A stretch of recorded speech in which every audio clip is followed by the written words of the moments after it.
Հարգելի գործընկերներ, մեր նիստի օրակարգը սպառված է, բայց ոչ միայն օրակարգը։ Սա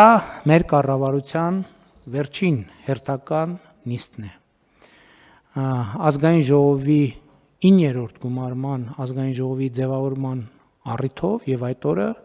սահմանադրությամբ նախատեսված կարգով մենք գիրակի օրը հրաժարական ենք տալու,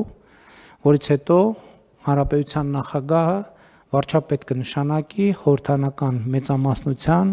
ներկայացրած տեխնացուին եւ հետեւաբար այս կազմով մենք հանդիպում ենք վերջին անգամ։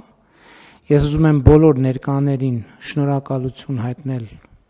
այս ընթացքում կատարած աշխատանքի համար, ինչի արդյունքների մասին խոսել ենք եւ խոսելու առիթներ էլ կունենանք, բայց մեր մի շարք գործընկերներ, ովքեր այստեղ ներկա են, հաջորդիվ գործունեության այլ ոլորտում են շարունակելու իրենց աշխատանքը